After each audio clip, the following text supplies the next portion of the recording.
اعوذ باللہ بسم اللہ والحمد للہ والصلاة والسلام علی رسول اللہ اما بعد. السلام علیکم ورحمۃ اللہ وبرکاتہ.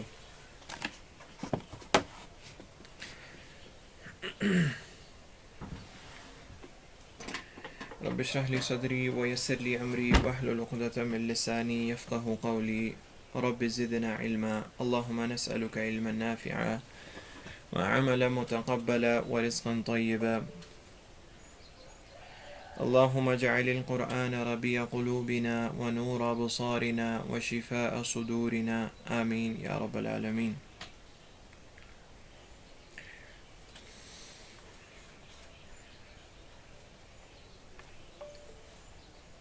رب کے فضل سے ہم آیت نمبر 22 تک پہنچے تھے،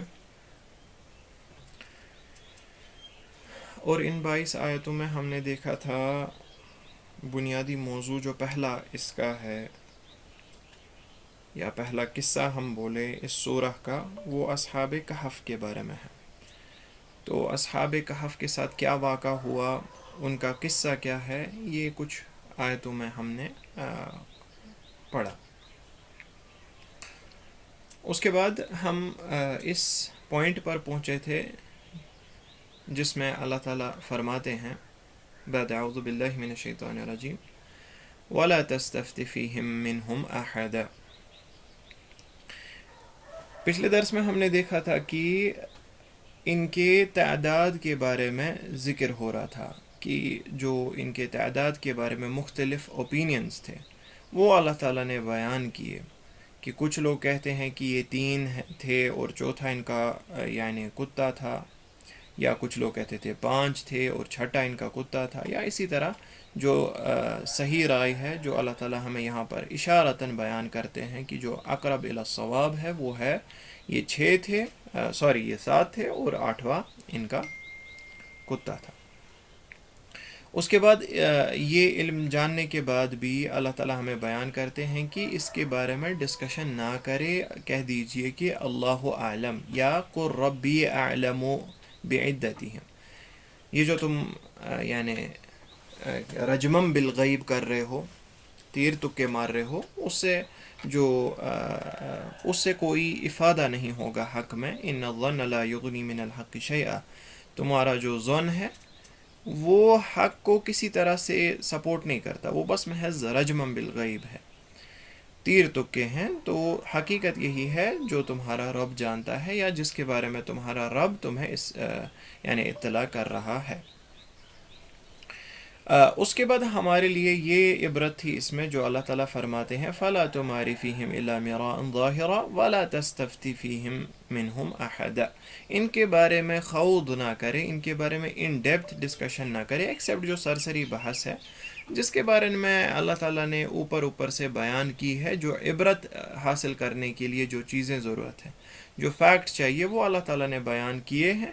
کیونکہ جس طرح ہم نے جب قصہ شروع کیا تھا ہم نے بنیادی چیز یہ بتائی تھی کہ قرآن ہدایت کی کتاب ہے. اس میں اگر قصص بیان ہوئے ہیں کسی بھی جگہ پہ وہ بنیادی طور پہ ہدایت کے لیے ہے، وہ بنیادی طور پہ ایک انسان کو عبرت حاصل کرنے کے لیے ہے.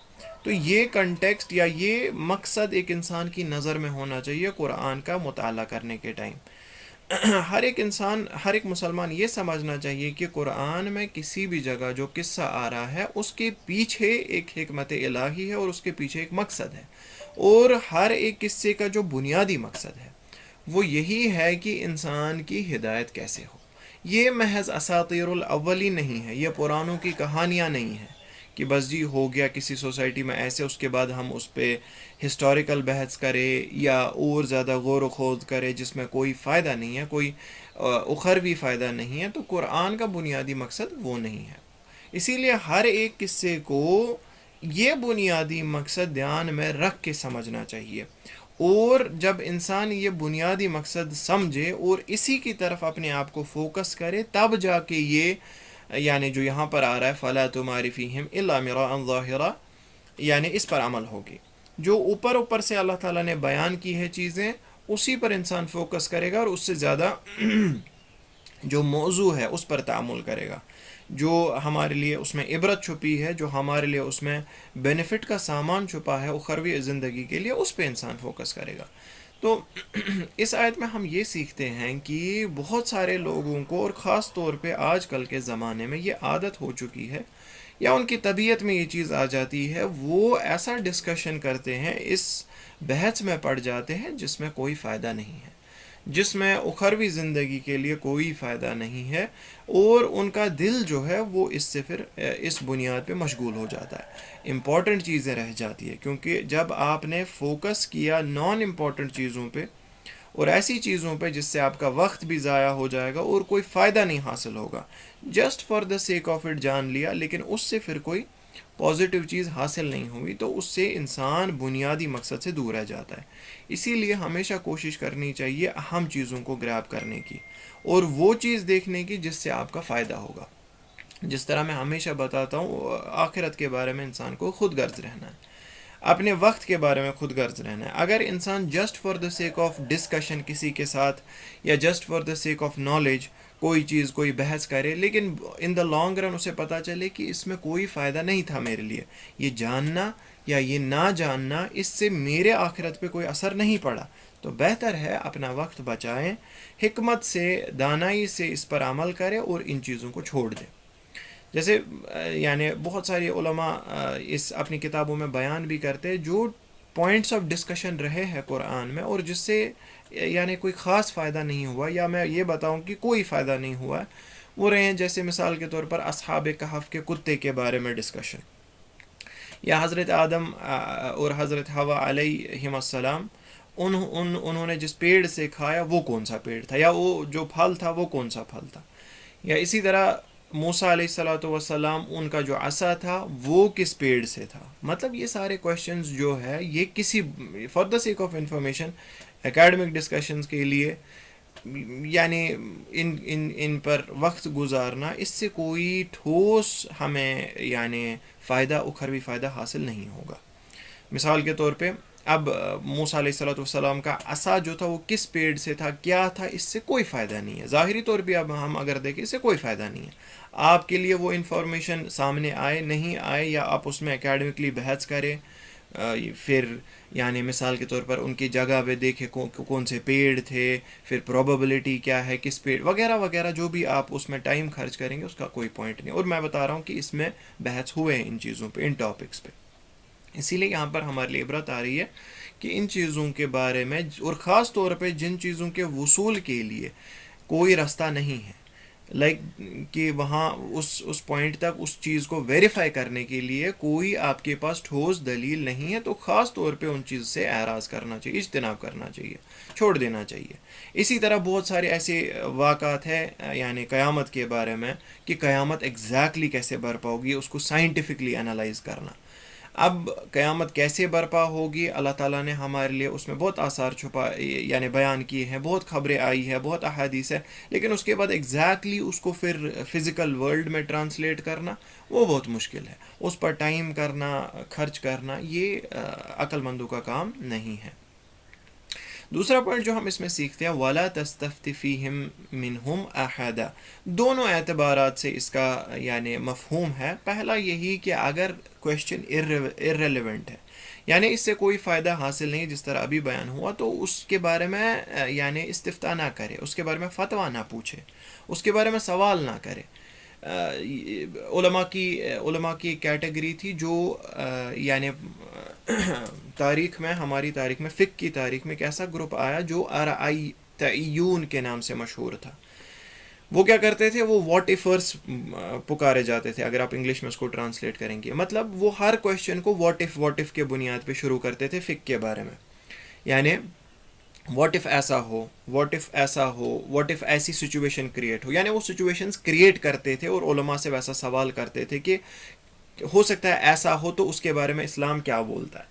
تو علماء کچھ تھے جو اس کی بہت زیادہ مذمت کرتے تھے کہ جب تک واقع نہیں ہوا ہے تب تک اس کو کریٹ نہ کرے، irrelevant questions کریٹ نہ کرے، نہ ہی علماء کا وقت اس میں خرچ کرے۔ اسی طرح دوسرے اعتبار سے اگر ہم دیکھیں، وَلَا تَسْتَفْتِ فِيهِمْ مِنْهُمْ أَحَدًا، یعنی منہم ایک تو اصحاب کہف کے بارے میں بولا جا رہا ہے، منہم یعنی اہل کتاب یا مشرکین سے اس کے بارے میں نہ پوچھے. یعنی دوسرا پرسپیکٹیو اس کا یہ ہے کہ جو فتویٰ کے لیے اہل نہ ہوں ان سے نہ پوچھے. اگر آپ نے ایسا دیکھا کہ ایک انسان وہ اس چیز کا اہل نہیں ہے، اس پرٹیکولر کویشچن کا یا اس پرٹیکولر سفیر کا، تو اس سے فتویٰ نہ سیکھ کرے یا اس کو یہ چیز پوچھے نہ جو اس کا فیلڈ نہیں ہے. تو یہ دوسری ہمارے لیے اس میں نصیحت ہے. اس کے بعد ہم آگے بڑھتے ہیں. بعد اعوذ باللہ من الشیطان الرجیم. وَلَا تَقُولَنَّ لِشَيْءٍ إِنِّي فَاعِلٌ ذَلِكَ غَدًا إِلَّا أَن يَشَاءَ اللَّهُ وَاذْكُرْ رَبَّكَ إِذَا نَسِيتَ وَقُلْ عَسَىٰ أَن يَهْدِيَنِ رَبِّي لِأَقْرَبَ مِنْ هَٰذَا رَشَدًا. ان دو آیتوں میں ہم پہلی چیز تجوید کے اعتبار سے جو دیکھتے ہیں وہ ہے تقولن. اس میں نون پہ شدہ ہے، اسی لیے نون پر ہم تھوڑا سا سٹریس کریں گے اور ٹائم سپینڈ کریں گے. تقولن. آپ یہاں دیکھیں گے رسم الخط قرآن کا ایسا ہے لیشائی، وہاں ایز اف یہاں پر لگ رہا ہے کہ اس کو ایسے پڑھنا ہوگا، لیکن الف پہ آپ دیکھیں گے چھوٹا سا گول بنا کر ہے، اس لیے اس کو نہیں پڑھا جاتا. یہ لیشائی ان، ڈائریکٹلی شین کو یا سے ملائیں گے لیشائی ان. اس کے بعد دوسری آیت میں اللہ کو آپ سٹریچ کر سکتے ہیں. اس طرح اس سے پہلے بھی میں بیان کر چکا ہوں، دو ورڈز کے درمیان آ رہا ہے یہ یعنی جو اس کے بعد حمزہ آ رہا ہے اور اس سے پہلے ورڈ میں الف ہے، تو اس کو آپ سٹریچ کر سکتے ہیں الف کے ساؤنڈ کو 2 حرکات نارمل یا 4 حرکات کے لیے. ٹھیک ہے، آپ پڑھ سکتے ہیں اللہ 4 حرکات کے لیے، یا شارٹ کر سکتے ہیں اللہ ایشا. ٹھیک ہے. اسی طرح یشا پہ آ رہا ہے یہ شدہ، لیکن اس شدہ اور پہلے والے شدہ میں فرق ہے. وہ یہ اس مد اور پہلے والے مد میں فرق ہے. پہلا والا جو مد تھا اللہ اور ان کے بیچ میں، وہ ہماری چوائس تھی کھینچنا، لیکن یشا میں کوئی چوائس نہیں ہے کیونکہ یہ ورڈ کے اندر ہے. تو لازماً اس کو 4 حرکات کے لیے ایکسٹینڈ کرنا ہے. آپ اس میں شارٹ نہیں کر سکتے، لازماً آپ کو کرنا ہے یشا 4 حرکات کے لیے. اس کے بعد یشاء اللہ، لام جو ہے لفظ الجلالہ اللہ کا، اس کو آپ ہیوی کریں گے یعنی موٹا پڑھیں گے. اللہ نہیں کریں گے، اللہ ہیوی کریں گے اس کو. اس کے بعد وَاذْكُرْ رَبَّ، یہ را جو ہے اس کو ملائیں گے، ادغام کریں گے اور اس پہ تھوڑا سا ریپیٹیشن کریں گے. وَاذْكُرْ تھوڑا سا، زیادہ نہیں. اور با پہ بھی رکیں گے، اس پہ بھی شدہ ہے. وَاذْكُرْ رب. نیکسٹ اسی طرح عسیٰ، الف جو آ رہا ہے اس کو بھی چوائس ہے آپ کے پاس، 4 کے لیے آپ ایکسٹینڈ کر سکتے ہیں یا شارٹ کر سکتے ہیں. اس کے بعد کاف آ رہا ہے لِأَقْرَبَ، قاف پہ آپ آواز کو بیک کریں گے. لِأَقْ، ٹھیک ہے، اور ہیوی کریں گے، موٹا کریں گے آواز کو. اس کے بعد آنے والا را جو ہے اس کو بھی آپ موٹا کریں گے. اقرا. اور لاسٹ میں رشد، اس کا جو الف ہے وہ صرف 2 حرکات کے لیے پڑھیں گے، لمبا نہیں کھینچیں گے. ہاں، من ہذا رشد بس. اللہ تعالیٰ ان آیتوں میں فرماتے ہیں وَلَا تَقُولَنَّ لِشَيْءٍ، اور نہ بولے کسی بھی چیز کے بارے میں انی فاعل ذلک غدا، کہ بے شک میں یہ کرنے والا ہوں کل، یا میں یہ اس چیز کا فاعل ہوں، اس چیز کا کرنے والا ہوں کل. اللہ، اس کے بعد اس آیت کا معنی جو ہے وہ اگلی آیت کے ساتھ مقرون ہے، اٹیچڈ ہے. اللہ ایشاء اللہ، یعنی یہ سٹیٹمنٹ خالی نہ بولے انی فاعل ذلک غدا، اللہ کہ اس کے ساتھ یہ آپ ایڈیشن کرے. وہ کیا ایڈیشن ہے؟ اللہ تعالیٰ کی مشیت. ایشاء اللہ، کہ اگر میرا رب چاہے، یعنی انشاءاللہ اس کے ساتھ آپ اٹیچ رکھیں. وَاذْكُرْ رَبَّكَ إِذَا نَسِيتَ، اور ہو سکتا ہے کہ آپ کو نسیان ہو سکتا ہے کہ آپ بھول گئے، انسان کی فطرت میں ہے. تب کیا کریں؟ اللہ تعالیٰ کا ذکر کریں، اللہ تعالیٰ کے احکام کا ذکر کریں. اللہ تعالیٰ نے یہ چیز بولا ہے، جب آپ کو یاد آیا تو اس سے یعنی انشاءاللہ بول دیا. یا اس کے علاوہ اللہ تعالیٰ کی ذکر میں ملوث رہے، یعنی اس کے بعد وَقُلْ عَسَىٰ أَن يَهْدِيَنِ رَبِّي لِأَقْرَبَ مِنْ هَذَا رَشَدًا، اور کہہ دیجئے کہ امید ہے، رجا ہے کہ اللہ تعالیٰ مجھے، میرا رب مجھے ہدایت کرے اس سے زیادہ جو قریب رستہ ہے ہدایت کا، یعنی اللہ تعالیٰ مجھے، میرا رب مجھے ہدایت کرے ہدایت کے رستے پہ، یا یعنی اقرب ثواب کے رستے پہ، صحیح رستے پہ مجھے ہدایت کرے۔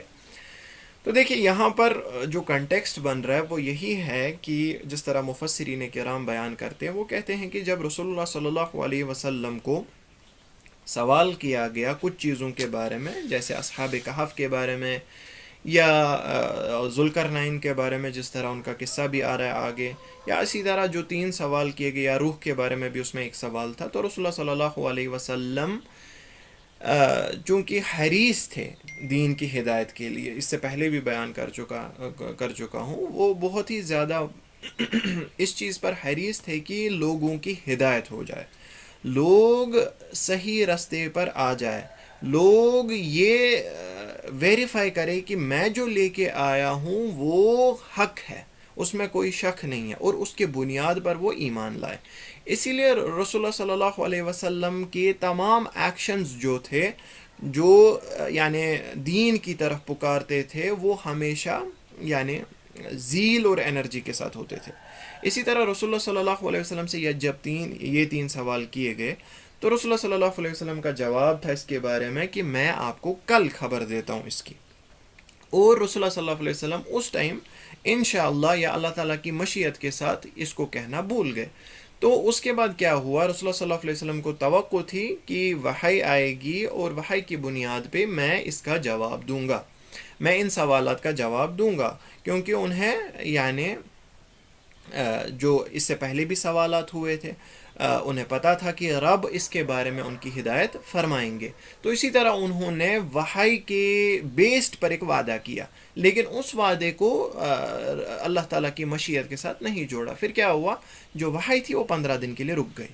اب دیکھیں مسئلہ یہ ہو گیا کہ سوال کرنے والوں کا انٹینشن صحیح نہیں تھا، یہ ہم آلریڈی دیکھ چکے ہیں، ان کا انٹینشن ہدایت کے لیے نہیں تھا کہ چلو ٹھیک ہے 10 دن بھی لگے 15 دن بھی لگے آنی ہے ہدایت، ہمیں اس بات پہ یعنی یقین ہے، ایمان ہے۔ ان کا مسئلہ کچھ اور تھا، ان کا مسئلہ یہ تھا کہ کسی طرح ہم ایک لوپ ہول ڈھونڈے جس میں رسول اللہ صلی اللہ علیہ وسلم کو پکڑے اور یہ ثابت کرے کہ دیکھو جی تمہارے پاس یہ خبر نہیں ہے، یا تمہارے پاس یہ جو نیوز ہے وہ غلط ہے، یا تم بالکل ہی بلینک ہو گئے اس انفارمیشن یا اس سوال کے بارے میں۔ اب رسول اللہ صلی اللہ علیہ وسلم اس کشمکش میں پڑ گئے، اس غم میں پڑ گئے کہ وحی کیوں نہیں آ رہی ہے، اور اس کی بنیاد پر جو نیگیٹو ایفیکٹ ہو رہے سوسائٹی میں، جو مجھ سے سوال کیے گئے، جو اب یہ قریش ہے اس پر خوشی منا رہے کہ دیکھو اس کے پاس جواب نہیں ہے، اس نے تو بولا تھا کل، اب تو نہیں ہو پایا کچھ، یہ ایک پرسپیکٹیو ہے اس کا۔ رسول اللہ صلی اللہ علیہ وسلم اس بارے میں غم میں پڑ گئے۔ لیکن اب اگر اس کا دوسرا پرسپیکٹیو ہم دیکھیں، وہ رسول اللہ صلی اللہ علیہ وسلم کے سچائی اور صدق پر دلالت کرتا ہے، یعنی پریشر میں آ کے، اس ٹونٹ میں آ کے اور اس ٹائپ آف سچویشن میں آ کے رسول اللہ صلی اللہ علیہ وسلم سے انہوں نے خود سے کوئی فیکٹ نہیں بنائے، انہوں نے خود سے کوئی خبر خود ہی سامنے پریزنٹ کر کے ان کو جواب نہیں دیا، لیکن انہوں نے اللہ تعالیٰ پر اعتقاد کیا، توکل کیا اور وحی کا انتظار کیا، کیونکہ رسول اللہ صلی اللہ علیہ وسلم وَمَا يَنطِقُ عَنِ الْهَوَىٰ إِنْ هُوَ وَحْيٌ يُوحَىٰ، اللہ تعالیٰ رسول اللہ صلی اللہ علیہ وسلم ایسی بات نہیں کرتے تھے، وہ وحی کے بنیاد پہ بات کرتے، اور اس سچویشن سے ہمیں یہ چیز پروو ہوتی ہے کہ 15 دن بھی اگر لگے، لیکن رسول اللہ صلی اللہ علیہ وسلم نے ان کا محض ایسے ہی اپنی ہی انفارمیشن پہ جواب نہیں دیا، انہوں نے وحی کا انتظار کیا۔ تو یہ آیت یا یہ سچویشن جو ہے وہ رسول اللہ صلی اللہ علیہ وسلم کے صدق پر دلالت کرتا ہے کہ رسول اللہ صلی اللہ علیہ وسلم نے توقف کیا، رکے جب تک نہ وحی آئی، اور الٹیمیٹلی وحی آ گئی، اور اللہ تعالیٰ نے ان کا اصحاب کہف کا یا ان سوالات کا جو جواب ہے رسول اللہ صلی اللہ علیہ وسلم کے سامنے رکھا، اور اس کے بعد باقیوں کو خبر مل گئی۔ تو مسئلہ کیا تھا، اللہ تعالیٰ یہاں پر اسی چیز کی گائیڈنس کرتے ہیں، وَلَا تَقُولَنَّ لِشَيْءٍ إِنِّي فَاعِلٌ ذَلِكَ غَدًا، ایسے نہ کہا کرے کہ میں یہ کل کرنے والا ہوں. خصوصاً رسول اللہ صلی اللہ علیہ وسلم کے لیے خطاب ہے اور عموماً ہم سب لوگوں کے لیے یہ چیز کہ کوئی بھی یعنی مستقبل میں ہمیں کوئی کام کرنا ہے، فیوچر میں ہم کسی کام کی کرنے کی یا کوئی خبر دے رہے ہیں، یا اس کے علاوہ فیوچر کی کوئی خبر دے رہے ہیں، تو اس کے ساتھ لازماً یہ چیز اٹیچ کرے. وہ کیا ہے؟ وہ ہے اللہ تعالیٰ کی مشیت، کہ اللہ تعالیٰ اگر چاہے. کیونکہ آپ کو عزم ہونا چاہیے کہ وما تشاءون الا ان یشاء اللہ، اور تم نہیں چاہتے الا کہ اللہ تعالیٰ چاہے. اللہ تعالیٰ کا چاہنا جو ہے وہ پرائم چیز ہونی چاہیے ایک مسلمان کی بات میں. اس سے پہلے کہ ہم آگے بڑھے، دوسرا ایک پوائنٹ میں بتانا چاہتا ہوں، بہت ہی عظیم پوائنٹ ہے. وہ یہ ہے کہ آپ دیکھیے، لا مفر من امر اللہ، اللہ تعالیٰ کے امر سے کوئی مفر نہیں ہے. نو میٹر ایک انسان کا رتبہ کتنا بلند ہو جائے، رسول اللہ صلی اللہ علیہ وسلم احسن البشر ہے، تو اس کے باوجود بھی جو اللہ تعالیٰ کی ربوبیت ہے، جو اللہ تعالیٰ کی الوہیت ہے، جو اللہ تعالیٰ کے اسماء و صفات ہے، یہ تمام صفات جو اللہ تعالیٰ کے، ان سے کوئی مفر نہیں ہے، ان سے کوئی نہیں بھاگ سکتا، یا اس میں کوئی چوک نہیں کر سکتا، یا اس میں کوئی نسیان نہیں ہو سکتا. وہ دیکھتے ہیں ہم کہ جو خالق کی لیول ہے وہ ایک الگ لیول ہے، جو مخلوق کی لیول ہے وہ الگ لیول ہے. نو میٹر ایک مخلوق کتنی ہی اونچی ہی درجے پہ نہ پہنچے. دوسری چیز یہ دیکھتے ہیں ہم کہ ہم اگر اپنی زندگیوں میں نظر ڈالیں، ہم سے یہ کتنی غلطیاں ہوتی ہے. یعنی انشاءاللہ تو ہم دن میں 1000 بار بولتے ہوں گے، یا اس سے بڑی بڑی غلطیاں ہوتی ہے، لیکن اللہ تعالیٰ ہمیں امیڈیٹ پکڑ نہیں کرتے، یا اللہ تعالیٰ ہمیں اس بارے میں بند نہیں کرتے، یا اس کا عقابت جو ہے، اس کا نتیجہ ہے، وہ بالکل سامنے نازل نہیں کرتے. یہاں دیکھتے ہیں ہم ایک انسان کا جتنا مرتبہ اوپر جاتا ہے، اسی حساب سے اسے کوشش رہنا پڑتا ہے، اسی حساب سے اس کا احتیاط ہوتا ہے. رسول اللہ صلی اللہ علیہ وسلم احسن البشر ہے. رسول اللہ صلی اللہ علیہ وسلم یعنی رسول کے درجے میں بھی سب سے اوپر ہے. اسی لیے ہم دیکھتے ہیں کہ ان کا جو معاملہ تھا، یا ان کی زندگی میں جو طرز عمل تھا، اس میں زیادہ احتیاط تھا. اب رسول اللہ صلی اللہ علیہ وسلم کو یہاں پر نسیان ہوا، یعنی اہتمام نہیں رہا اس چیز کا انشاءاللہ کا، تو دیکھیے اللہ تعالیٰ نے وحی کو روک دیا 15 دن کے لیے، تاکہ رسول اللہ صلی اللہ علیہ وسلم دوبارہ سے اس چیز کا اور زیادہ خیال رکھے، اور دوبارہ سے ایسی چیز نہ ہو جائے. تو یہ ایک انسان کے مرتبے کے ساتھ یعنی اس کا اسی حساب سے فتنہ ہوتا ہے، یا اسی حساب سے ٹیسٹ ہوتا ہے. تو ہمیشہ زندگی میں اپنے نظریے کو اس طرح کرنا چاہیے کہ اگر ایک انسان کی زندگی میں بہت زیادہ ٹیسٹس آ رہے، ٹریبولیشنز آ رہی، ضروری یہ نہیں ہے کہ اس انسان نے گناہ کیے.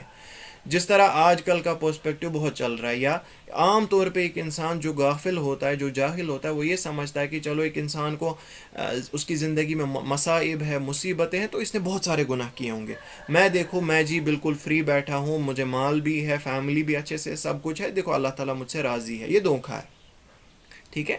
یہ ایک بہت بڑا دھوکہ ہے. ایک انسان کی دنیاوی زندگی کتنی آسان طریقے سے چل رہی ہے ظاہری طور پہ، ضروری نہیں ہے کہ اس کا اللہ تعالیٰ کے ساتھ رشتہ ویسا ہی ہوگا. ٹھیک ہے. اگر ہم کفار کی طرف دیکھیں، بہت سارے کفار ایسے ہیں جن کی ظاہری طور پہ یعنی ان کو تمام سہولیتیں فراہم کی گئی ہے. ڈز دیٹ مین کہ ان کا اللہ تعالیٰ سے رشتہ بہت بہتر ہے اور اللہ تعالیٰ ان سے خوش ہے؟ نہیں. تو اس چیز کا کوئی ڈائریکٹ ریلیشن نہیں ہے. اچھا، یہاں پر اللہ تعالیٰ بیان کرتے وَلَا تَقُولَنَّ لِشَيْءٍ إِنِّي فَاعِلٌ ذَلِكَ غَدًا، اور نہ کہیں کہ میں یہ کرنے والا ہوں کل، الا ان یشاء اللہ، الا کہ اس کو اللہ تعالیٰ کی مشیت سے اٹیچ کرے. اب دیکھیں دو طریقے ہیں. اگر ہم اس کو ایسے بیان کریں کہ عزم کے ساتھ کوئی چیز کہنا، عزم کے ساتھ، کانفیڈنس کے ساتھ مستقبل کی خبر دینا، کل کی خبر دینا جس کے بارے میں انسان کو کوئی گارنٹی نہیں ہے، یہ خاص طور پر یہاں پر یعنی جو فوربیڈن ہے، پروہیبٹڈ ہے.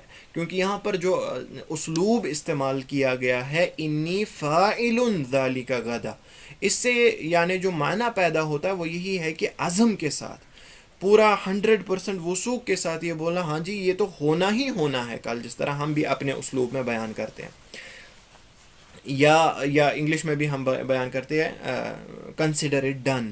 ٹھیک ہے، کنسیڈر اٹ ڈن، یہ ایسا اسلوب ہے جس سے یہ معنی پیدا ہوتا ہے کہ 100% اس میں کوئی شک نہیں ہے کہ یہ نہیں ہوگا کل، خاص طور پہ اس سے اجتناب کرنا چاہیے. تو اس میں ہمیشہ یہ انسان کو کہنا چاہیے انشاءاللہ اگر اللہ تعالیٰ نے چاہا. لیکن اگر کبھی کبھی انسان یہ بتائے I will try my best tomorrow, یا اسی طرح اردو میں بھی بتائے میں کوشش کرتا ہوں، تو وہ ایک الگ چیز ہے. اس میں انشاءاللہ کہے یا نہ کہے وہ ایک الگ معاملہ ہے. وہ عزم کے ساتھ نہیں انسان کہتا ہے، وہ انسان اپنے نفس کی خبر دیتا ہے کہ میں چاہ رہا ہوں کہ میں یہ کل کروں، یا میں اپنی طرف سے پوری کوشش کروں گا. ٹھیک ہے. لیکن جو یہ دوسرا معاملہ ہے عزم کے ساتھ کوئی چیز بیان کرنا کل کے بارے میں یا فیوچر کے بارے میں، تو اس میں خاص طور پر ممانعت ہے، اس میں انشاءاللہ ضروری کہنا. اب انشاءاللہ کہنے سے دیکھیے اللہ تعالیٰ کی نصرت ہوتی ہے اس فعل میں. یعنی آپ دیکھیے اللہ تعالیٰ ہمیں ہر باری ہر وقت ان کلمات سے توحید کی طرف بلاتے ہیں. جس طرح مثال کے طور پر سبحان اللہ ہم کہیں، الحمد للہ ہم کہیں، یا ماشاء اللہ کہیں، یا اسی طرح انشاء اللہ کریں. ان سب کلمات پر اگر ہم غور و فکر کریں تو اللہ تعالیٰ ہمیں اپنی توحید کی طرف پکارتے. یہ سارے کلمات توحید کی طرف پکارتے. کیسے؟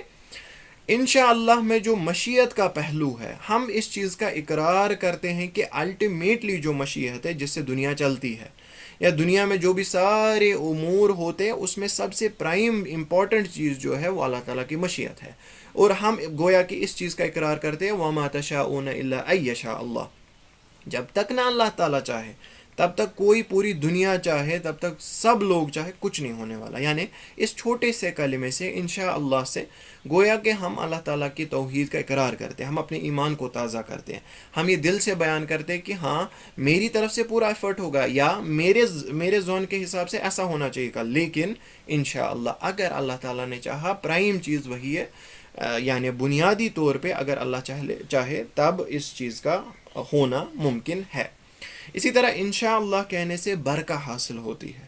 یعنی جب آپ نے تفویض کی معاملے کی اللہ تعالیٰ کی طرف، آپ نے یہ بولا کہ معاملے کا الٹیمیٹ جو ڈیسائیڈر ہے، جو یعنی فائنل چیز جو اس معاملے کو ہونا ہے یا نہ ہونا ہے وہ اللہ تعالیٰ ہے، تب اس میں جب آپ نے اس چیز کا اظہار کیا دل سے، زبان سے، تب اس میں انشاءاللہ برکت بھی ہوگی. اسی طرح یہ اللہ تعالیٰ سے مدد طلب کرنے کے برابر ہے. مثال کے طور پہ کہ اللہ تعالیٰ کی مشیت کو چھوڑ کے ہم کوئی چیز بیان کریں، وہ ہو گیا کہ استقلالاً انڈیپینڈنٹلی ہم ایک انسان کی مشیت پہ اس چیز کو بیلنس کر رہے ہیں یا بیس کر رہے ہیں. لیکن جب اللہ تعالیٰ نے اس کو ڈائریکٹ کی جب ایک بندے نے ڈائریکٹ کیا ایک اپنے رب کی طرف، تب جا کے وہ ایز اف وہ یعنی استعانہ ہے، وہ ایز اف مدد طلب کرنا ہے کہ میری طرف سے تو سارا ہوگا، اس کے بعد میں معاملہ چھوڑتا ہوں اللہ تعالیٰ تک کہ اللہ تعالیٰ اس کو کرے یا نہ کرے. اب دیکھیے اس کا مجھے ایک یعنی آپ کو ایک پرسپیکٹیو بیان کرنا ہے. انشاءاللہ کو بدنام نہیں کرنا. ٹھیک ہے، دوبارہ سے میں یہ ریپیٹ کرتا ہوں، انشاءاللہ کو بدنام نہ کرے. مسلمانوں، آپ کی جو عزت ہے، آپ کے دین کی عزت آپ کے ہاتھ میں، ہمارے دین کی عزت ہمارے ہاتھ میں. یہ میں کیوں بیان کر رہا ہوں؟ کیونکہ میرے ایکسپیرینس میں ایسا واقعہ ہوا ہے جس کی وجہ سے یہ مجھے لگ رہا ہے کہ مسلمان جو ہے، ہم لوگ خود ہے جو اپنے دین کو بدنام کرتے ہیں، جو اپنے دین کی ٹیچنگز کو جو ایک پازیٹیو سینس میں ہمیں سکھائی گئی ہے اس کو بدنام کر رہے ہیں. دیکھیں معاملہ ایسا ہے کہ بہت سارے مسلمان چیزوں کو ٹالنے کے لیے انشاءاللہ استعمال کرتے ہیں، اور یہ حقیقت ہے. انشاءاللہ کا استعمال کرتے ہیں چیزوں کو ٹالنے کے لیے. اور پھر کیا ہوتا ہے، جو یہ غیر مسلمان ہیں اس چیز کو ایکسپلائٹ کرتے ہیں کہ بھائی تم انشاءاللہ تبھی بولتے ہو جب تمہیں نہ کرنے کا غرض ہوتا ہے. یعنی ان چیزوں سے، ان افعال سے ہم اپنے دین کو بدنام کریں. اور ایسا ہوا ہے ہمارے یہاں، جہاں میں اس سے پہلے جاب کرتا تھا، تو وہاں پر غیر مسلمان ایک یعنی ہمارا باس تھا. تو اس نے جب یہ کلام بولا، اس نے کہا کہ یعنی جو اس کے انڈر سارے مسلمان آفیسر تھے، اس نے اپنی ایکسپیرینس میں یہ چیز دیکھی تھی کہ انشاءاللہ یہ لوگ بڑا لمبا چوڑا بولتے ہیں لیکن اس کے بعد کام ہوتا نہیں ہے، اور اکثریت اسی چیز کی ہے. اور ایسا ہوتا بھی تھا، حقیقت تھی کہ جب کسی کو کام نہیں کرنا ہوتا تھا، سر ٹھیک ہے انشاءاللہ کر دیں گے، لیکن وہ کبھی ہوتا نہیں تھا. تو ہماری عزت جو ہے وہ ہمارے ہاتھ میں ہے. انشاءاللہ آپ اس کو یعنی اپنے افعال سے بدنام نہ کریں. یہ اللہ تعالیٰ نے ہمیں توحید کی طرف پکارنے کے لیے سکھایا ہے. اللہ تعالیٰ نے ہمیں اس سے باقیوں کو متاثر کرنے کے لیے سکھایا، تاکہ ہم ہر ایک کو سکھائے کہ ہم بلیو کرتے الٹیمیٹلی اللہ تعالیٰ کی مشیت ہے. لیکن اس کا مطلب یہ نہ ہے کہ جو میں ایفرٹ دینے والا ہوں، جس کا میں نے پلان کیا، وہ میں کروں ہی نہ، اور پھر کل کو اس چیز کی حجت دوں کہ نہیں اللہ تعالیٰ نے یہ چاہا ہی نہیں تھا تو نہیں ہوا. نہیں، ایسا نہیں ہے. آپ ہر معاملے میں آپ ریپرزینٹ کر رہے اسلام کو، چاہے آپ کسی بھی فیلڈ میں ہیں، چاہے آپ کسی بھی جگہ میں، اور خاص طور پہ غیر مسلمانوں کے سامنے، تو اس چیز میں حریص رہا کرے، اس چیز میں تھوڑا سا حساس رہا کرے کہ کوئی چیز میں اگر دین کی طرف جو دین نے مجھے سکھائی ہے وہ لوگوں کے سامنے پریزنٹ کر رہا ہوں، مجھے اس چیز کو بدنام نہیں کرنا، یہ میری پکچر نہیں ہے یا میری آئیڈینٹی نہیں ہے، یہ دین کی آئیڈینٹی سامنے ہے، میں ایز اے یعنی دین کی طرف ایک حساب سے مارکیٹنگ کر رہا ہوں دین کی یہاں پہ، تو ہمیشہ خاص طور پہ غیر مسلمانوں کے ماحول میں اس چیز کا خیال رکھا کرے، چاہے آپ سچائی کے معاملے میں دیکھیے، جھوٹ کوئی بولتا ہے تو اس میں اس کا جو کیریکٹر ہے وہ بدنام نہیں ہوتا، یہ غیر مسلمان جو وہ دین کے کیریکٹر کو بدنام کرتے اس کی وجہ سے، تو ان چیزوں کا ہر اعتبار سے خیال رکھا کرے۔ اس کے بعد یہاں اللہ تعالیٰ فرماتے ہیں وَاذْكُرْ رَبَّكَ إِذَا نَسِيتَ، اور کبھی کبھی جو انسان ہے وہ اس کا یعنی اس کی فطری عادت یہ ہے کہ نسیان ہو جاتا ہے، بھول جاتا ہے انسان، لیکن اس معاملے میں کیا کرنا ہے، رسول اللہ صلی اللہ علیہ وسلم سے یہاں خطاب ہے خاص طور پہ، اور اس کنٹیکسٹ میں جو یہاں پر واقع ہوا پیش ہوا، تو وہ یہ ہے کہ آپ یاد کریں اپنے رب کو اذا نسیت، جب آپ بھول جائے، اور عام طور پہ سب مسلمانوں کے لیے۔ اور اس کے بعد ہم اس حکم کے بارے میں اگر اسپیسیفکلی بتائیں تو اگر آپ کو انشاءاللہ کہنا بھول جائے کبھی، جب بھی یاد آئے تب آپ انشاءاللہ کہیں، ایٹ لیسٹ آپ گناہ سے بری ہو جائیں گے، ٹھیک ہے، ایٹ لیسٹ آپ کو یعنی جو گناہ ہے جو اس کی وجہ سے آپ نے توحید کے آسپیکٹ کو چھوڑا، اپنے کلام کی وجہ سے، اپنے نسیان کی وجہ سے، اس میں آپ واپس لوٹ جائیں گے اور آپ گناہ سے بری ہو جائیں گے۔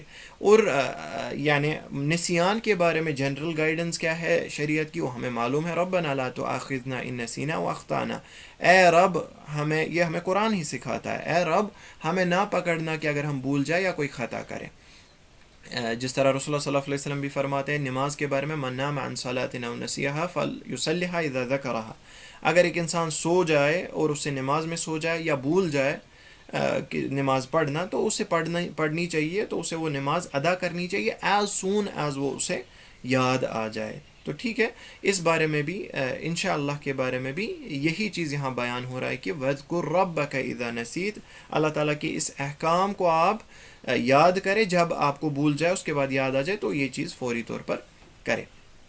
اس کے بعد اب عمل بھی ہو گئی، عمل کے بعد اللہ تعالیٰ ہمیں سکھاتے ہیں وَقُلْ عَسَىٰ أَن يَهْدِيَنِ رَبِّي لِأَقْرَبَ مِنْ هَذَا رَشَدًا، وہ یہ ہے کہ کہہ دیجئے کہ امید ہے، ہوپ ہے، رجا ہے کہ اللہ تعالیٰ مجھے گائیڈنس کی طرف ہدایت کرے، صحیح راستے کی طرف ہدایت کرے۔ تو یہاں پر بھی وہی اسلوب سامنے آ رہا جو اس سے پہلے تھا، جس طرح اصحاب کہف کا معاملہ تھا کہ انہوں نے علم سے شروع کیا، یہاں پر بھی وہی ہے، علم حاصل کریں کہ صحیح طریقہ کیا ہے، جب بھی کوئی بات آپ کو کہنی ہے انشاءاللہ اس کے ساتھ کہے، پہلا علم، اسی کے ساتھ عمل بھی اس چیز کو کرے، اس کے بعد رجوع اللہ، اللہ تعالیٰ کی طرف رجوع کرے، ہو سکتا ہے آپ کو بھول جائے تو اس کے بعد واپس اسی کمانڈ کی طرف وَاذْكُرْ رَبَّكَ، ساتھ ساتھ میں رب کا بھی ذکر کرے، ان کے احکام کا ذکر کرے، بھول جائے تو واپس اس چیز پر آ جائیے، انشاءاللہ کہہ دیجئے۔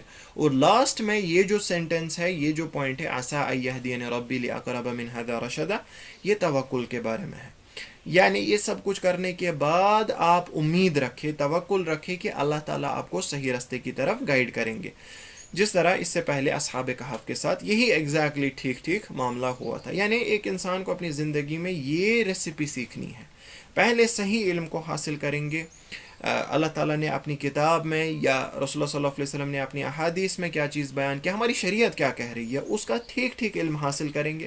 اس کے بعد علم کا مقصد یہ نہیں ہونا چاہیے کہ محض علم کو حاصل کیا ہم نے just for the sake of it, بس لوگوں کے سامنے اس چیز کو پریزنٹ کرنے کے لیے، اپنے مرتبے کو بڑھانے کے لیے یا وغیرہ وغیرہ، لوگوں کو دکھانے کے، نہیں، مقصد یہ ہونا چاہیے کہ میں سب سے پہلے اپنی گائیڈنس کیسے حاصل کروں۔ انفیکٹ ایک داعی بھی جب بولتا ہے، ایک امر بالمعروف نہی عن المنکر جب ہم دوسرے کو کرتے ہیں، دوسرے کو ہدایت کرنے کی کوشش کرتے ہیں یا دوسرے کو ہم کسی منکر سے روکنے کی کوشش کرتے ہیں، اس کا پہلا انسان یا پہلا جو یعنی ڈائریکٹڈ ہونا چاہیے وہ خود داعی ہونا چاہیے۔ یا مثال کے طور پر یہاں میں چیز کوئی بیان کر رہا ہوں، سب سے پہلے میں اپنے لیے کرنا چاہیے کہ یہ چیز جو میں بول رہا ہوں اللہ تعالیٰ کے کلام سے جو میں نے سیکھی ہے، سب سے پہلے میں خود کو بتاؤں یا خود کو سمجھاؤں یا خود کو اس چیز پر عمل پیرا کروں۔ تو یہ ہو گئی عمل، یہ عمل کا پہلو ہے. اس کے بعد ساتھ ساتھ میں رجوع اللہ، انسان رستے سے بھٹکے گا، انسان ڈیویٹ ہو جائے گا، انسان میں کمی پیشی ہو جائے گی، اور ساتھ ساتھ انسان توفیق کا، ہدایت و توفیق کا طلبگار رہے، اللہ تعالیٰ سے دعا کرے کنٹینیوسلی کہ نو میٹر میں نے علم حاصل کیا، نو میٹر میں آپ کے کام میں یعنی مگن ہوں، نو میٹر میں نے عمل کا پہلو بھی پورا کیے، لیکن یہ محض تبھی ہے جب آپ نے توفیق کی. یہ توفیق کا جو پہلو ہے اس کے لیے کنٹینیوسلی دعا کیا کیجیے، وہ رجوع اللہ ساتھ ساتھ میں، جس طرح اصحاب کہف کا بھی یہی معاملہ تھا. اس کے بعد لاسٹ میں توکل، اللہ تعالیٰ کے بارے میں پازیٹیو جو ایٹیٹیوڈ ہے وہ رکھنا ہے کہ رب ان سارے جو چیزیں میں نے لائی ہے، جو علم ہے، عمل ہے، رجوع ہے، اس کے بنیاد پر رب مجھے صحیح رستے کی طرف یعنی ہدایت کریں گے. تو انشاءاللہ امید رکھتے ہیں اس کے بعد ہی کہ اللہ تعالی ہم سب کو صحیح رستے پر ثابت قدم رکھیں گے. اس کے بعد دوسرا معاملہ بھی یہی ہے جس طرح سے پہلے بھی بیان کیا، یا ایھا الذین آمنوا آمینو، ایون اگر ایک انسان نے ایک عمل صحیح کیا یا کنٹینیوسلی صحیح اعمال کر رہا ہے، اس کے بعد ثبات ہے، اس کے بعد اس کا یعنی اس عمل پہ یعنی ثابت قدم رہنا ایک بہت بڑی بات ہے. بہت ساری مثالیں ہم ایسے دیکھتے ہیں کہ انسان کو ہدایت حاصل ہوتی ہے، اس کے بعد کچھ ٹائم بعد ہی وہ رستے سے بھٹک جاتا ہے. تو ایسے بھی بہت سارے معاملے ہیں. اصلی معاملہ جو ہے یا اصلی ہدایت ہماری تبھی فائدہ کرے گی جب موت کے ٹائم ہمارا ویسا معاملہ ہوگا، جب ہمارا جو اختتام ہوگا زندگی کا وہ اللہ تعالیٰ کی اطاعت پہ ہوگا. اسی لیے ایک انسان کو یہ نہیں پتا کہ کل اس کے ساتھ کیا معاملہ ہونا چاہیے.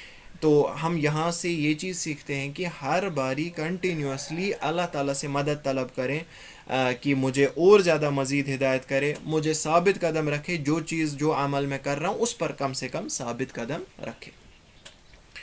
اس کے بعد اللہ تعالیٰ فرماتے ہیں، اگین اصحاب کہف کی طرف معاملہ لوٹتا ہے، وہ یہ ہے کہ وَلَبِثُوا فِي كَهْفِهِمْ 300 سِنِينَ وَازْدَادُوا تِسْعًا. تجوید کے اعتبار سے ہم دیکھتے ہیں اس میں یہاں آپ دیکھیں گے میہ جو ہے وہ رسم الخط میں ایسے لکھا گیا ایز اف یہ ماءتن ہے، ٹھیک ہے، لیکن اس میں اگین وہ الف جو اس سے پہلے لشیء ان میں آ رہا تھا وہ نہیں پڑھا جائے گا، ڈائریکٹلی میئتن، ٹھیک ہے، میئتن سنین. واو کو زا کے ساتھ آپ ڈائریکٹلی ملائیں گے وزدادو، ٹھیک ہے، وزدادو تسعا. عین کو نکالنے کی کوشش کریں، حمزہ نہ بنائیں یا تسا الف نہ بنائیں، اس کو بالکل ہی غائب کرنے کی یعنی تلفظ نہیں ہونا چاہیے. تسعا جتنی انسان کو استطاعت ہے. اور اس کا جو بعد میں حمزہ الف آ رہا ہے تسعا، اس کو ہم 2 حرکات کے لیے پڑھیں گے تسعا. اللہ تعالیٰ اس آیت میں فرماتے ہیں وَلَبِثُوا فِي كَهْفِهِمْ، وہ رہے ان کی کہف میں 300 سنین وَازْدَادُوا تِسْعًا، 309 ایئرس کے لیے، 309 سال کے لیے. اب مدت کا بھی دیکھیے سوال تھا اس سے پہلے، یا مدت کے بارے میں بھی ان کی آراء تھی لوگوں کی، چاہے وہ اس سوسائٹی میں لوگ تھے چاہے اس کے بعد آنے والے تھے.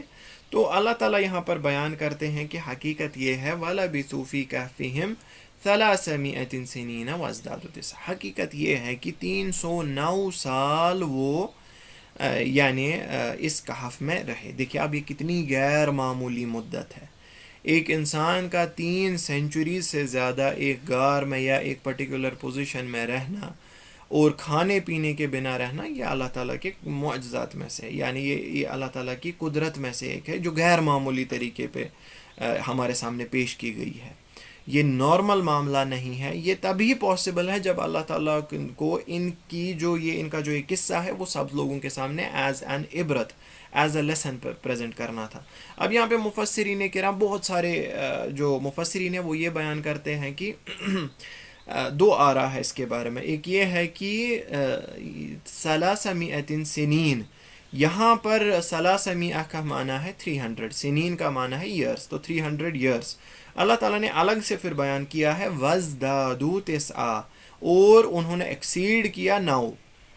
تو اس اسلوب کے بنیاد پہ کچھ لوگ بیان کرتے ہیں کہ یہ 300 سولر 300 یعنی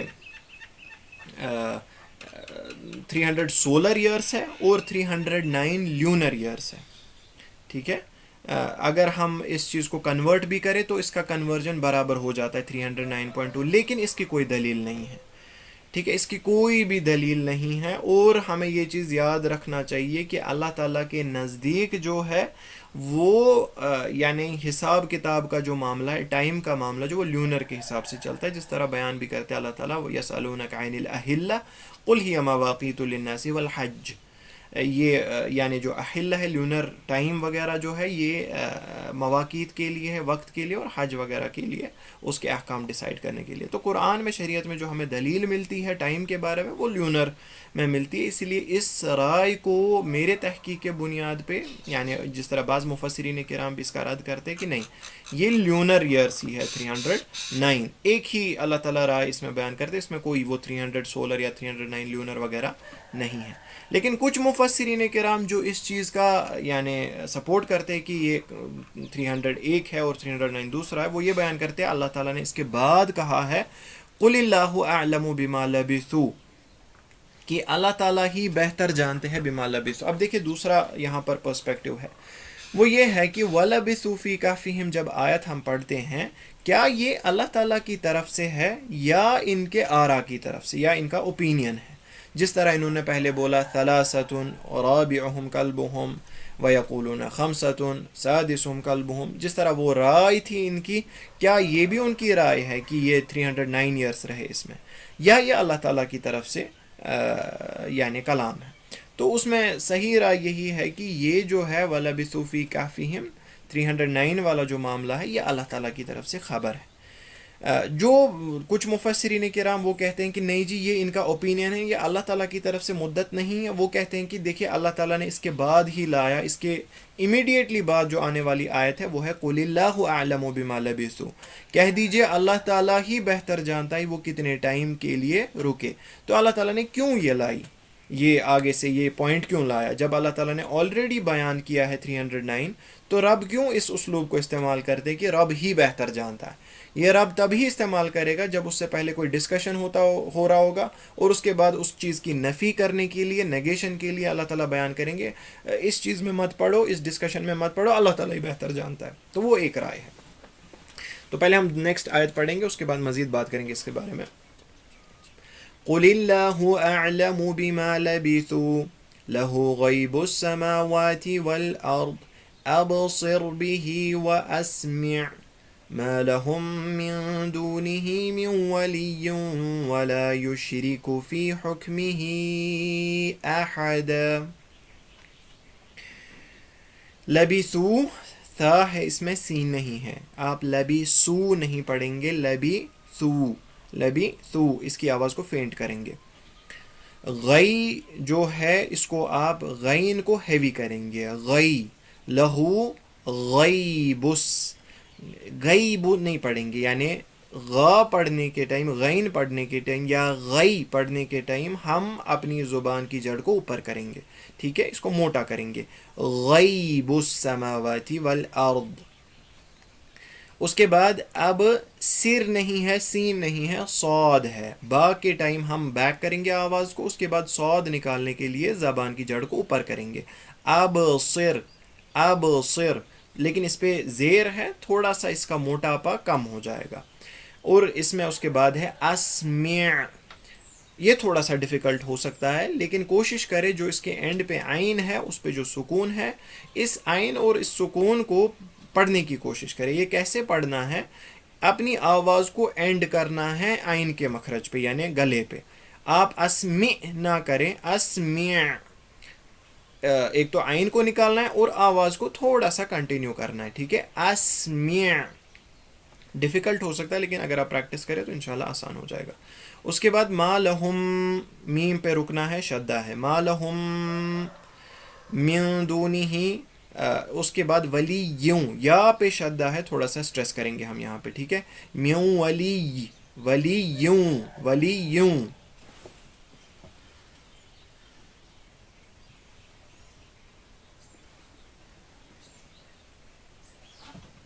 میری آواز آ رہی ہے؟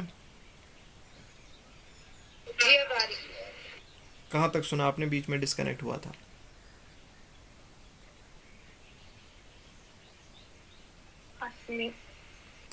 ٹھیک ہے. ما لہم من دونہ، اس کے بعد جو میم ہے ما لہم، میم پہ ہم رکیں گے، تھوڑا سا پوز کریں گے کیونکہ میم پہ شدہ ہے. ما لہم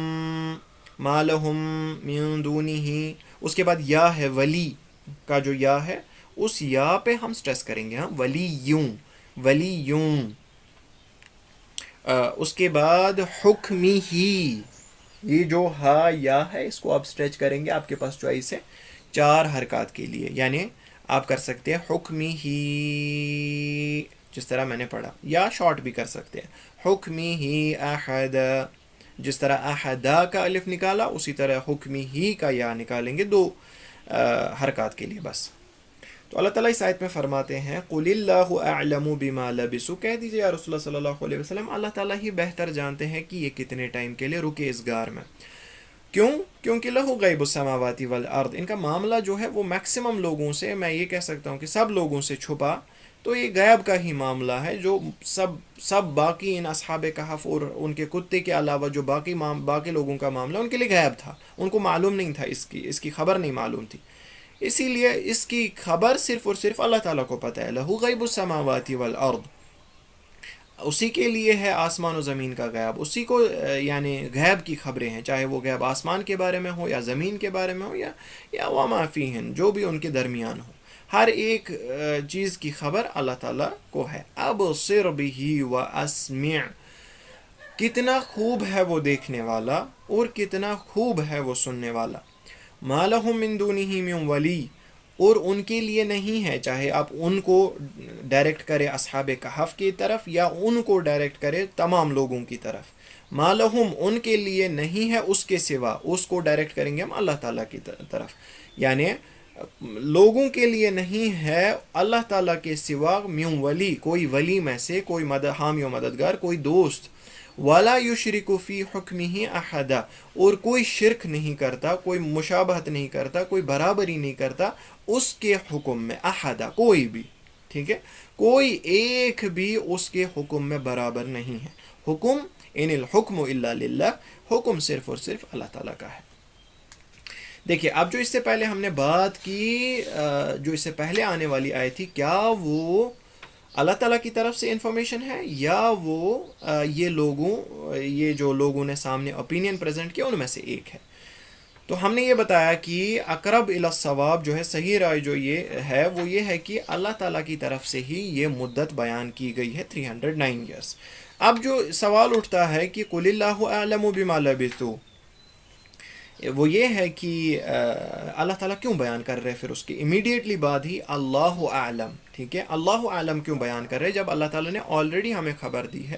تو مفسرین کرام اس کا جواب دیتے ہیں، وہ کہتے ہیں یہ توکید کے لیے، سٹریس کے لیے، یعنی اس چیز کے سٹریس کے لیے کہ آپ اس کی مدت کے بارے میں اور ڈسکشن نہ کریں، جبکہ اللہ تعالیٰ نے آلریڈی آپ کے سامنے پیش کیا، اللہ تعالیٰ کی طرف سے خبر آئی ہے کہ اتنے سال یہ رہے تھے، بس میٹر از کلوزڈ، قضی الامر، میٹر کلوزڈ، اس کے بارے میں اور ڈسکشن نہیں ہوگا. اللہ عالم، اللہ تعالیٰ تم سے بہتر جانتا ہے. اللہ تعالیٰ نے خبر دی ہے جو حق کے بنیاد پر ہے، صدق کے بنیاد پر ہے، اس میں کوئی محل نہیں ہے آپ ڈسکشن کا، اس میں کوئی یعنی آپ کوئی سپیس نہیں بچا کہ اس کے بارے میں ہم ڈسکس کریں 308 تھا 208 تھا، کچھ بھی اور فگر دینے کا کوئی محل نہیں ہے. تو علماء تفسیر اس چیز کا ایسے جواب دیتے کہ اللہ عالم کا جو مقام ہے، جو حکمت ہے، وہ اس بنیاد پر ہے.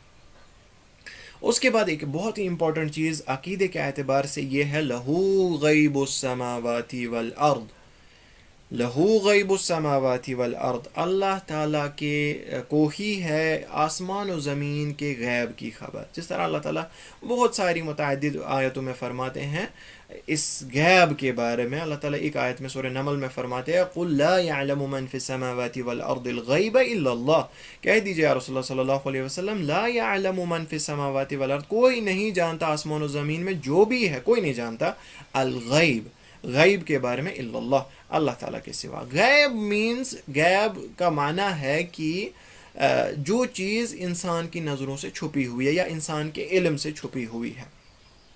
اب غیب جو ہے مقید ہو سکتا ہے، یعنی یا مطلق ہو سکتا ہے یا جنرل ہو سکتا ہے جو ہر ایک انسان سے چھپا ہوا ہے، یا غیب ہو سکتا ہے ریلیٹیو، مطلب مثال کے طور پر امریکہ میں کوئی ایک ایسی چیز ابھی کرنٹلی ہو رہی ہے جس کے بارے میں ہمیں انفارمیشن نہیں ہے، تو ہمارے لیے وہ ایک حساب سے ابھی کرنٹلی غائب ہے، ہم نہیں جانتے اس کا، ہمارے علم پر پردہ پڑا ہے اس کے بارے میں۔ لیکن مطلق غیب جو ہے اس میں فیوچر آتا ہے، فیوچر کے بارے میں کسی کو کوئی معلوم کوئی علم حاصل نہیں ہے، الا کہ اللہ تعالیٰ جو بھی اپنے رسول کو علم غیب سے کوئی چیز دے دیتے ہیں، کوئی علم عطا کرتے ہیں کہ جس طرح رسول اللہ صلی اللہ علیہ وسلم کے بہت سارے احادیث ہیں جو آخری زمانے کے بارے میں ہیں، یا قرآن میں بہت ساری آیتیں ہیں جو یعنی فیوچر کے بارے میں بات کرتی ہے وغیرہ وغیرہ، تو وہ اللہ تعالیٰ کی طرف سے اس غیب کا ایک حصہ ہے کہ جو اللہ تعالیٰ نے ہی ہمارے سامنے رکھا ہے۔ لیکن انڈیپینڈنٹلی کوئی بھی نہیں ہے، کوئی بھی نہیں ہے، دوبارہ میں ریپیٹ کرتا ہوں، جس میں رسول اللہ صلی اللہ علیہ وسلم بھی انکلوڈ ہوتے ہیں، کوئی بھی نہیں ہے جس کو غیب کی خبر ہے۔ ٹھیک ہے، اس میں قرآن کی بہت ساری آیتیں ہیں جن کا یہاں لانا اتنا ٹائم بھی نہیں ہے ہمارے پاس، اتنی آیتیں ہیں جو اس بارے میں واضح دلالت کرتی ہیں کہ کل کو کیا ہوگا یہ کسی چیز کو نہیں پتہ، کسی نفس کو نہیں پتہ، کسی سول کو نہیں پتہ، کسی مخلوق کو نہیں پتہ۔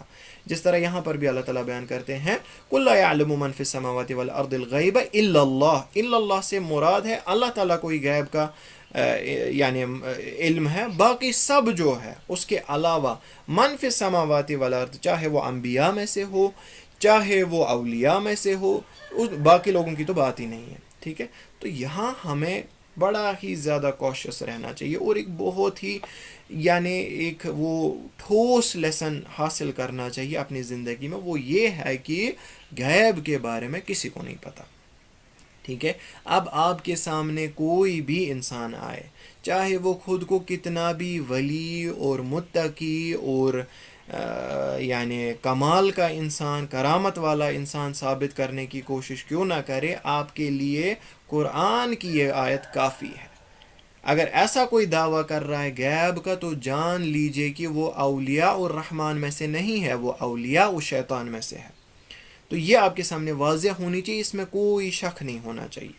ٹھیک ہے، کیونکہ اللہ تعالیٰ یہاں کلیئر ٹرمز میں بیان کرتے ہیں کہ الا اللہ، اللہ تعالیٰ کے سوا غیب یعنی فیوچر کے بارے میں کسی کو کوئی انفارمیشن نہیں ہے۔ دیکھیے بہت سارے لوگ اس چیز میں بہت زیادہ ڈیویٹ ہو جاتے ہیں، اور یعنی خاص طور پہ عورتیں ایموشنل بنیاد پہ اس چیز میں ڈیویٹ ہو جاتی ہیں۔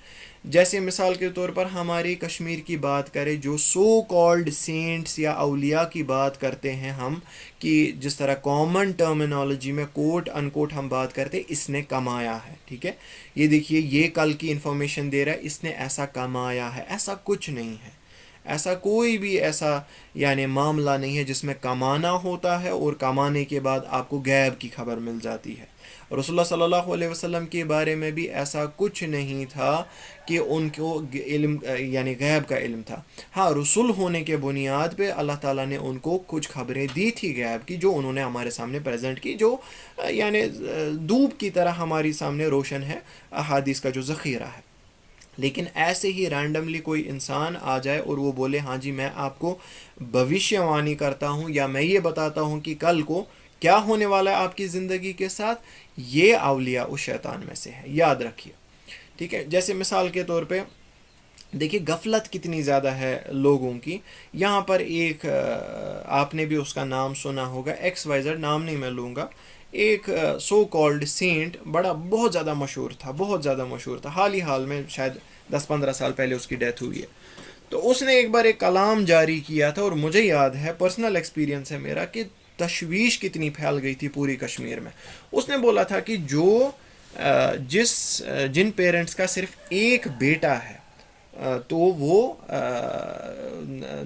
دے آر گوئنگ ٹو ڈائی، ایسے یعنی جو بیٹے ہیں جو صرف ایک ہیں وہ مرنے والے ہیں سب، ایکسیپٹ کہ اگر آپ کوئی چیز نہ کرو۔ پھر اس نے کچھ بیان کیا تھا، کچھ یعنی کوئی رائس کا کٹورا کسی جگہ رکھ دو، پتہ نہیں کچھ بیان کیا تھا ویسا، تو اگر آپ یہ چیز نہ کرو گے تو یہ سارے لڑکے جو اکیلے اکلوتے ہیں یہ مر جائیں گے۔ اور واللہ العظیم مجھے یاد ہے اتنی تشویش پھیل گئی تھی، پورے کشمیر میں یہ فعل چالو ہوا تھا۔ لوگوں نے اس کو سمجھا ایز اف یہ انسان نہیں بول رہا، ایز اف یہ رب بول رہا ہے، نعوذ باللہ من ذالک. یہ ہمارے غفلت کا یعنی ہائٹ ہے. لیکن ایک انسان جس کو صرف اس آیت یا اس آیت کے اس حصے پہ نظر ہوگی، لہو غیب السماوات والارض، یہ غیب کا معاملہ جو ہے صرف اللہ تعالیٰ کے لیے ہی ہے، اللہ تعالیٰ کے ہی پاس ہے، تو وہ کبھی نہیں بھٹک سکتا. اسی لیے ضروری ہے قرآن ہمیں کیا بیان کر رہا ہے، اللہ تعالیٰ نے ہمارے لیے کیا نازل کیا ہے، اس پر نظر ہو انسان کو. بنیادی چیز جو ہے وہ یہی ہے کہ قرآن کے ساتھ رشتہ بنائے. کوئی ایکس وائی زیڈ انسان آپ کو نہیں بھٹکا سکتا، ایٹ لیسٹ آپ کے بنیادی معاملوں میں. ٹھیک ہے، ہاں کچھ معاملے ہیں جس کے لیے ہمیں ضروری علماء کو رجوع کرنا ہے، جس کے لیے ہم یعنی انڈیپینڈنٹ نہیں ہو سکتے. لیکن جو بنیادی معاملے ہیں جو اسلام کو ڈیفائن کرتے ہیں، جو توحید کے معاملے، وہ ہر ایک کے لیے اللہ تعالیٰ نے آسان کیے ہیں. اس میں کوئی کمپلیکسٹی نہیں رکھی ہے، وہ بالکل کلیئر ٹرمز میں اللہ تعالیٰ نے ہمارے سامنے رکھے ہیں. مجھے ایک مناظرہ یاد آتا ہے، ایک واقعہ یاد آتا ہے. شیخ البانی رحمہ اللہ ہمارے کنٹمپرری بڑے اسکالرس میں سے، محدثین میں سے رہے ہیں. شیخ البانی کے پاس ایک انسان آتا ہے، ایسا ہی انسان جو بیان کرتا ہے کہ مجھے غیب کی خبر ہے اور اس بارے میں مناظرہ کرنا چاہتا ہوں، میں ڈیبیٹ کرنا چاہتا ہوں آپ سے. تو شیخ البانی رحمہ اللہ بیان کرتے، ٹھیک ہے میں اس چیز کے لیے تیار ہوں لیکن میری کچھ شرطیں ہیں. تو یہ انسان اس کے جواب میں بتاتا ہے، ہاں ٹھیک ہے آپ بتاؤ آپ کی شرط کیا ہے.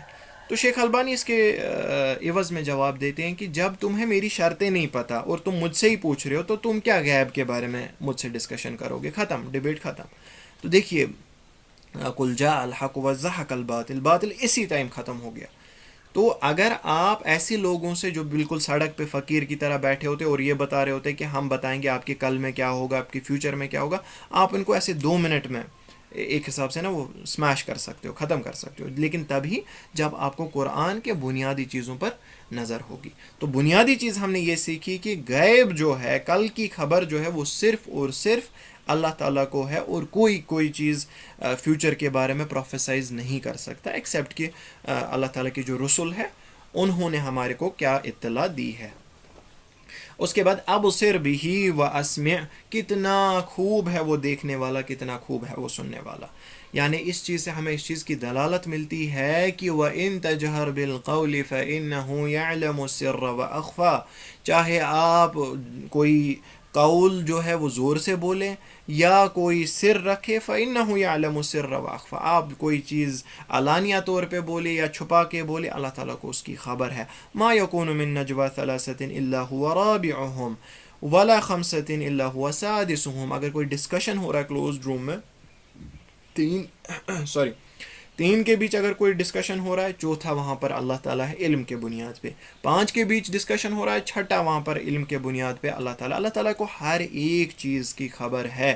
حتیٰ کہ انہ یعلم بذات الصدور، انہ علیم بذات الصدور، اللہ تعالیٰ جاننے والا ہے جو انسان کے دلوں میں بھی ہے، وہ چیز بھی اللہ تعالیٰ کو پتہ ہے.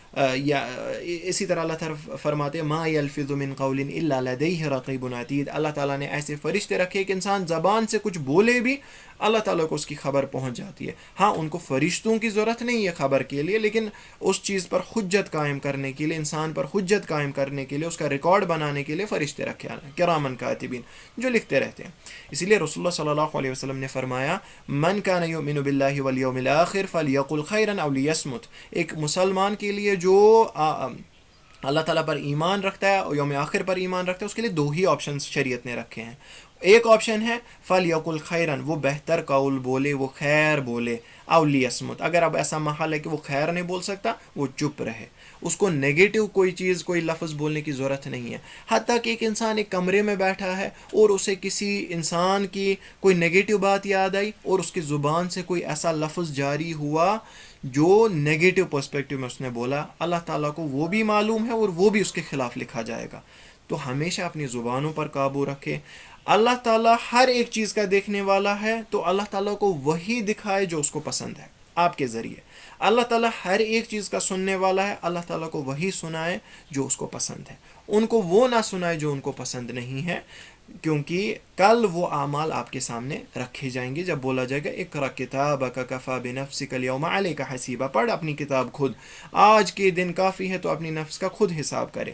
اللہ تعالیٰ نے ہر کوئی چیز سنی ہے، ہر کوئی چیز دیکھی ہے، اور وہ تیری کتاب میں درج ہے۔ اب تو اپنے اعمال سے کہیں نہیں بھاگ سکتا، اسی لیے اپنی اعمالوں کی کتاب اس بنیاد پر بھریں جو آپ جس طرح اللہ تعالیٰ بیان کرتے، وہ انسان جس کو دائنے ہاتھ میں ریکارڈ دیا جائے گا اپنا، ہا او مقرؤ کتابیہ، سب کے سامنے چلا کے بولے گا یہ دیکھو یہ میری کتاب ہے، یعنی فخر کر کے بولے گا۔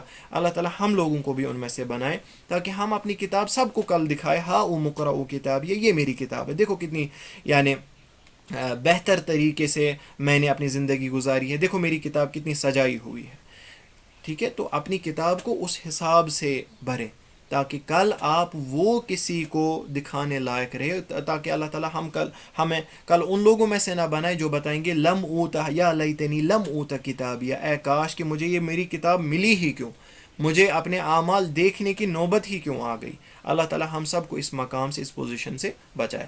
اس کے بعد اللہ تعالیٰ بتاتے ہیں وَمَا لَهُ مِن دُونِهِ مِن وَلِيٍّ، لوگوں کے لیے یا خاص طور پہ اصحاب کہف کے لیے اس کے سوا، اللہ تعالیٰ کے سوا کوئی ولی نہیں ہے، کوئی حامی و مددگار نہیں ہے۔ یعنی ہر ایک چیز میں ہم بنیادی فوکس جو ہے وہ اللہ تعالیٰ کی طرف کریں۔ پوری دنیا بھی ہمارے خلاف ہے، لیکن اگر ہم اللہ تعالیٰ کے راستے پہ ہیں تو یہ جان لیجئے اللہ تعالیٰ ہمارا ولی ہے اور ہمیں کسی اور کی ضرورت نہیں ہے۔ جو اب یہ ولی ہے، مالہم میں سب لوگ آتے ہیں، چاہے کافر ہے چاہے مسلمان ہے۔ اب تو کیا اللہ تعالیٰ کافر کا بھی ولی ہے؟ جی، ولایت دو قسم کی ہے، ایک ہے عام طور پہ جو فرینڈشپ ہے یا عام طور پہ جو ولایت ہے، وہ اللہ تعالیٰ یعنی یہ جو الولایت العامہ ہے یہ کافروں کے لیے بھی ہے اور مسلمانوں کے لیے بھی ہے۔ اگر ہم دیکھیں دنیا کے جو معاملے ہیں وہ کافروں پر بھی رحمت کی طور پہ برستے ہیں، وہ مسلمانوں پر بھی رحمت کے طور پہ برستے ہیں۔ اگر اللہ تعالیٰ اپنے یعنی اس عدل کے معاملے پر آ جائے، رحمت کے معاملے کو چھوڑ دے، تب جا کے کافروں کو کھانا نہیں ملے گا۔ دیکھیں کتنی بے غیرتی ہیں، رب کے زمین پر رہ رہے ہیں، رب کا کھانا کھا رہے ہیں، رب کے یعنی ریسورسز کو استعمال کر رہے ہیں، تب بھی رب کا انکار کرے، اور اس کے باوجود بھی رب اپنی رحمت برساتا رہتا ہے۔ یہ ولایت العامہ ہے، ٹھیک ہے، یہ عام ولایت ہے۔ اس کے علاوہ ایک الولایت الخاصہ ہے جو مومنین کے لیے، جس طرح اللہ تعالیٰ بیان کرتے ہیں اللہ ولی الذین آمنوا، اللہ تعالیٰ ولی ہے ایمان والوں کے، ٹھیک ہے۔ تو یہ خاص طور پہ ولایت ہے، یہ ولایت، اس ولایت کا کام یہ ہے یخرجہم من الظلمات الی النور، اللہ تعالیٰ کنٹینیوسلی ان کو ظلمات سے نور کی طرف، اندھیروں سے نور کی طرف گائیڈ کرتا ہے۔ تو یہ ولایت الخاصہ جو ہے، ٹھیک ہے، تو یہ مومنوں کے لیے ہے۔ تو ہمیں یاد رکھنا ہے ولایت العامہ مومن اور کافر انکلوڈڈ ہے، اور ولایت الخاصہ جو ہے وہ مومنوں کے لیے خاص طور پہ یعنی مختص کی گئی ہے۔ اس کے بعد فائنلی اللہ تعالیٰ بتاتے ہیں وَلَا يُشْرِكُ فِي حُكْمِهِ أَحَدًا، اور اللہ تعالیٰ کے حکم میں کوئی بھی شریک نہیں ہے، چاہے یہ حکم کونیہ طور پہ ہو، جس طرح اللہ تعالیٰ کہتے ہیں کہ بارش کو ہو جا اور وہ ہو جاتی ہے، کوئی نہیں روک سکتا اس کو، جو بھی امور ہے یونیورس کے کوئی نہیں روک سکتا اس کو۔ اسی طرح جو یعنی جو شرعی حکم ہے، حقیقت میں اللہ تعالیٰ نے بیان کیا کہ یہ رستہ ہے، تو صرف اور صرف اللہ تعالیٰ کی طرف جو اقرب الی الصواب ہے، جو صرف اور صرف رستہ جانے والا ہے اللہ کی طرف، وہی ہے۔ اس کے علاوہ کوئی مسلمانوں کی یا کوئی یعنی انسانوں کے لیے کوئی اور چوائس نہیں ہے ان کے فلاح کے لیے۔ اب اس آیت کے بارے میں یا اس پارٹ کے بارے میں انشاءاللہ ہم اگلے لیسن میں اور بات کریں گے۔ اللہ تعالیٰ سے دعا کرتے ہیں کہ وہ ہمیں توفیق دے صحیح راستے پہ چلنے کی، اور ہمارے لیے یہ راستہ جو ہے اخروی زندگی تک پہنچنے کا راستہ، جنت تک پہنچنے کا راستہ، اس کو آسان بنائے۔ وآخر دعوانا الحمد للہ رب العالمین۔